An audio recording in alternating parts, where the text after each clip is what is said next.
आपने काफी इंतजार किया है, लंबी लंबी बातें नहीं करना चाहती, सीधी सी बात करूंगी। यहां मेरी बहनें बैठी हैं, आपकी सबसे बड़ी समस्या आज क्या है? महंगाई है कि नहीं? महंगाई है? महंगाई का बोझ आप उठाती हैं कि नहीं? आप खेत में काम करती हैं, काम करने के बाद घर आती हैं, खाना पकाती हैं, बच्चों का देखभाल करती हैं, जानवरों का देखभाल करती हैं, घर की सफाई करती हैं, सबसे ज्यादा मेहनत आप करती हैं। और जब महंगाई आती है तो सबसे ज्यादा बोझ भी आप ही उठाती हैं। सच बात है कि नहीं? इन्हीं की तरह मेरे किसान भाई हैं। पिछले 5 सालों में आपकी क्या परिस्थितियां बनी हैं?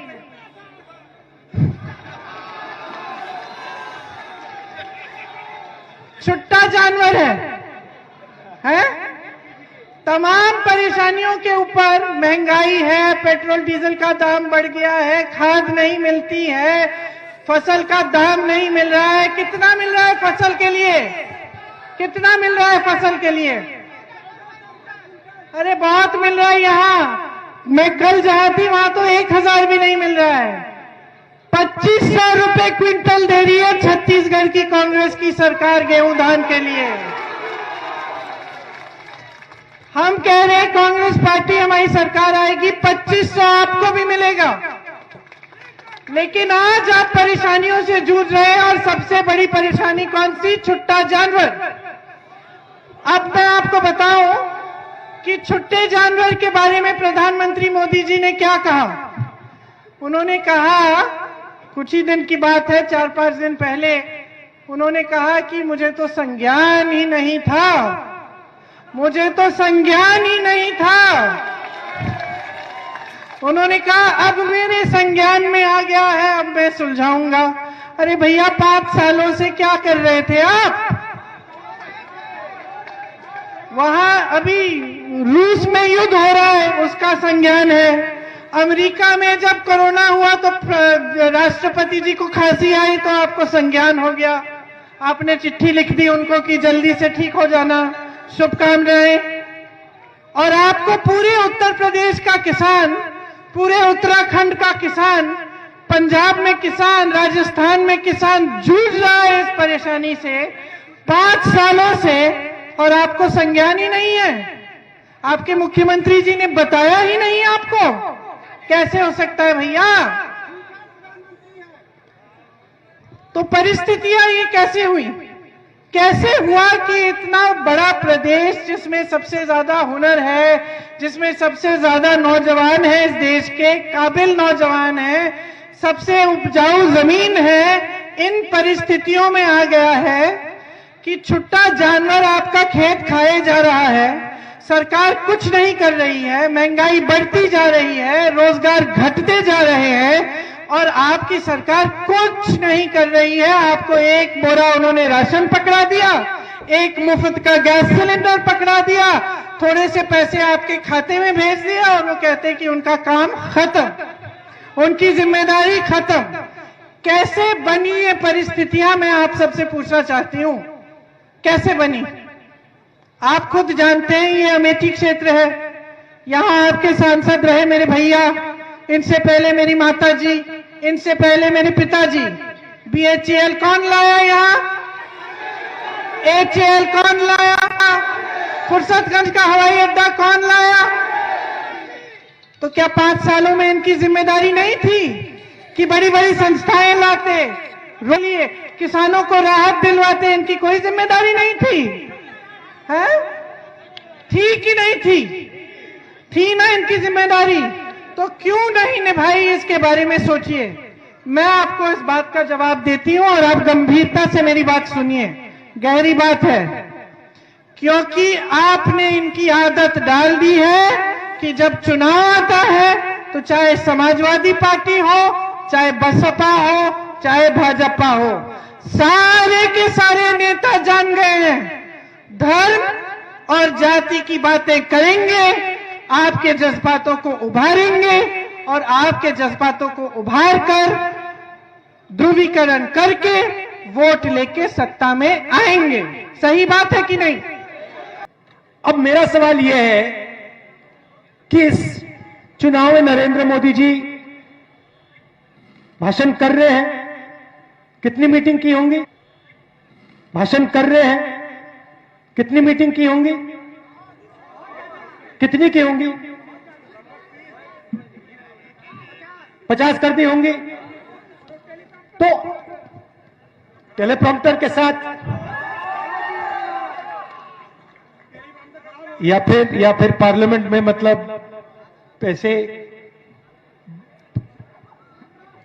कागज पे लिखा भाषण। खैर, इन भाषणों में वो रोजगार की बात क्यों नहीं करते? अब वो जब यूपी आते हैं तो यूपी के युवाओं को ये क्यों नहीं कहते कि भैया मैं आपको रोजगार देने जा रहा हूं? क्या हो गया? हाँ, बीएचईएल बेच रहे हैं, एचएएल बेच रहे हैं, तेल की कंपनियां बेच रहे हैं, एयर इंडिया बेच दिया, मगर अपने भाषणों में यह क्यों नहीं कहते कि मैंने 2014 में वायदा किया था, मैंने इतने युवाओं को रोजगार दिलवाया और आने वाले समय में मैं और रोजगार देने जा रहा हूं? क्यों नहीं कहते? क्योंकि पूरा उत्तर प्रदेश जानता है कि नरेंद्र मोदी झूठ बोलता है।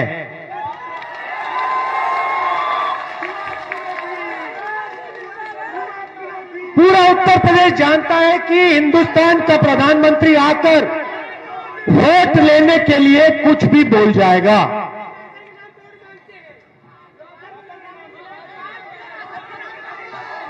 ठीक है, पूरा देश जानता है कि नरेंद्र मोदी जी ने किसानों को वायदा किया था कि आमदनी दुगनी कर दूंगा, और फिर 3 काले कानून लागू किए। 3 काले कानून लागू किए।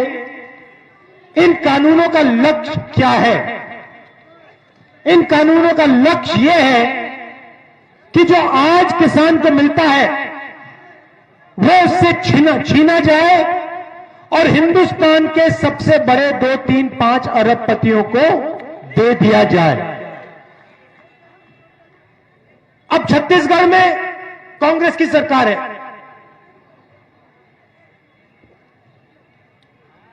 राजस्थान में कांग्रेस की सरकार, मध्य प्रदेश में कांग्रेस की सरकार थी। वो उन्होंने चोरी कर ली, वो अलग बात।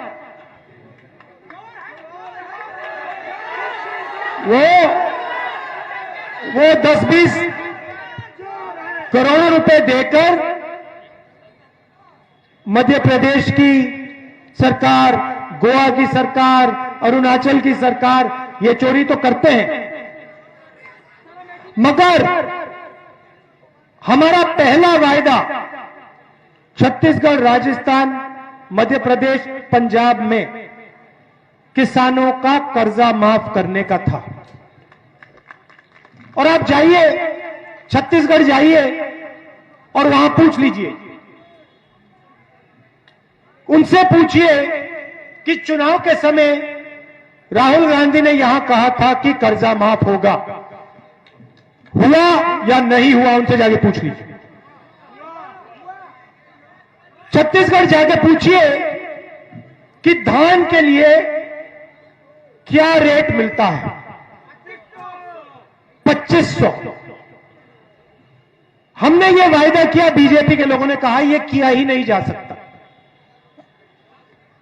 और 10 दिन के अंदर हमने कर्जा माफ कर दिया और कुछ ही महीनों में हमने 2500 रुपए रेट तय कर दिया।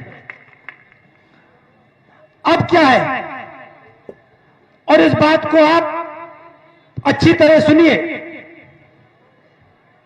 नरेंद्र मोदी जी ने नोटबंदी की, नरेंद्र मोदी जी ने गलत जीएसटी पास की, नरेंद्र मोदी जी ने किसानों के 3 कानून बनाए, और कोरोना के समय नरेंद्र मोदी जी ने जो छोटे बिजनेस वाले होते हैं, छोटे दुकानदार होते हैं, मिडिल साइज बिजनेस वाले होते हैं, उनकी मदद नहीं की। भाइयों और बहनों, हिंदुस्तान के सबसे बड़े अरबपति इस देश को रोजगार नहीं देते हैं। यह बात आप समझ लीजिए। देश के सबसे बड़े अरबपति देश को रोजगार नहीं देते हैं। छोटे दुकानदार, छोटे बिजनेस वाले, छोटे व्यापारी, मिडिल साइज बिजनेस वाले और किसान देश को रोजगार देते हैं। और आज क्या किया इन्होंने? नरेंद्र मोदी जी ने रोजगार देने वाली जो रीढ़ की हड्डी थी हिंदुस्तान की, उसको नरेंद्र मोदी जी ने तोड़ दिया है।